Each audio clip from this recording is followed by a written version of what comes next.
provide instant analysis live on In My Own Words, the podcast. Stephen Smith, Touchdown Alabama magazine. Crimson Tide took on the Mississippi State Bulldogs over the weekend, earning a 24-0 win. The Alabama defense playing excited, energetic, enthused, turned up, swagged out of their mind football, getting their second consecutive shutout, blanking the Bulldogs, no points, November, whatever you want to call it. But the story of the night, quarterback Tua Tagovailoa took a shot in his quadriceps muscle. The muscle tightened up on him in the second half. It was cold outside. He could not get loose, did not finish the game. And Alabama fans are really concerned right now because despite the fact that Nick Saban has mentioned Tua was okay, despite the fact that Tagovailoa mentioned or said to Scott Van Pelt of ESPN, along with other news outlets, that he's fine. Look, I'm no doctor, don't profess to be. I'm not Nick Saban. I'm not making $11.125 million. I'm not Tua Tagovailoa. My butt is not going to be anywhere near New York with a Heisman Trophy. However, I do know what 100% looks like, and Tua's not it. Prior to the Tennessee game, here's a guy that was leading receivers down the field with pinpoint accuracy, throwing guys open, playing exceptional football. Ever since news first came out against Arkansas involving Tua with a sprained PCL to his knee, he has not looked the same. People sweep the Tennessee game under the rug just due to he managed to have a 300-yard passing performance, but you can tell he is favoring something. Something is lingering. There's some pain. There's some hurt. There's some discomfort. Whether it's the Braves, whether it's not the Braves, he is not 100%. And it's not just the fans that know it. Our position knows it now, which is why every team is trying to go after Tua's knee. If you can't take him out, by God, I'm taking him out. Because the narrative is Alabama not winning the national championship without Tua as a starting quarterback. Alabama not winning the SEC title without Tua as the starting quarterback. You look at the Mississippi State game. 4 sacks given up by the Alabama offensive line. State tried to go for Tua's knee. The interception that he threw, which was the second of the season for him, could not plant his foot, which caused the pass to be inaccurate, which led to the pass being intercepted. He is not at 100%. And for me, if I was Nick Saban, I'm not saying play out of fear. That's not what I'm saying. What I'm saying is have common sense and protect your investment. If I was Nick, I would not play Tagovailoa. I would not start him the next 2 weeks. I would play Mac Jones. I would start Mac Jones against the Citadel.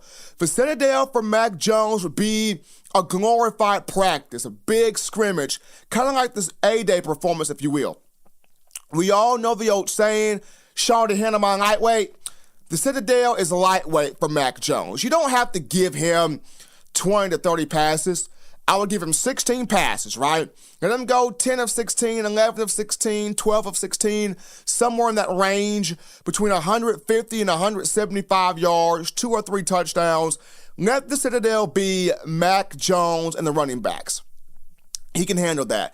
Now, if you want to throw in Lane Hatcher in there, that's fine. Heck, if you want to throw the walk-on Braxton Barker in there, that's swaggy, that's Gucci. I'm okay with that. But in the term of just scholarship quarterbacks, Mac Jones can handle the Citadel. I would even rest Jalen Hurts for next week's matchup, giving him a full month, 4 weeks rest. That means he would have not seen the field he would have had the bye week. He would have rested LSU week, Mississippi State week, and Auburn week, the Citadel week, full month, 4 weeks. I would bring Chang into my office if I'm Nick Saban. The Sunday, I'm going to the Auburn game, and I would say, son, we need you. All that noise that the outside world talking about, Bama don't need him. Bama got Tua. He ain't really that good.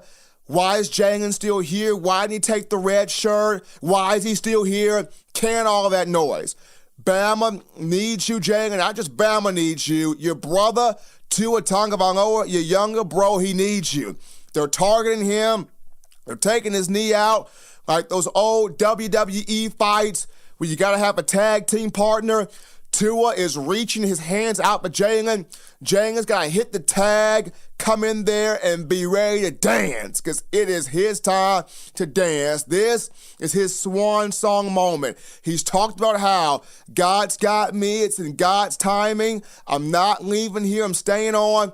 Divine intervention has set this up for Jalen to have an opportunity to prove that he can win a big-time football game with this team. I look at this Auburn team, it's not the same as it was last year. Last year's Auburn team, I could see Tua Tagovailoa playing more so in that. Why? Auburn had a dependable offensive line, number one. People were not keen in on Jarrett Stidham because he was a newcomer, number two. You had a primary back in Kerryon Johnson, number three, and your defense was lights out, number four. This time around, Auburn's offensive line struggling. Jarrett Stidham in shambles. You do not have a primary back. The defense trying its best to hold on, but it's not looking too good at times. And a fifth reason, if I have to throw a wild card in there, this game is at Bryant-Denny. Those fans will be turned up. Jalen Hurts beat Auburn before as a freshman in Bryant-Denny.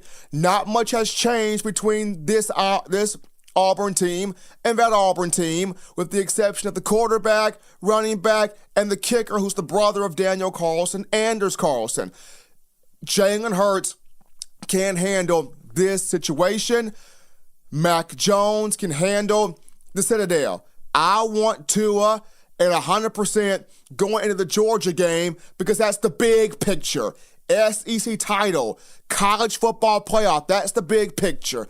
That's where you want your Heisman Trophy frontrunner. That's where you want the captain of your ship trying to get to a national championship in the big picture ball games. And for everybody that says, oh, if Alabama plays Jalen, they're slighting Auburn because they're not putting their best player out there and Auburn's better than that. Auburn deserves, getting Alabama at full strength. Look, there are Auburn players that don't think Auburn's that good.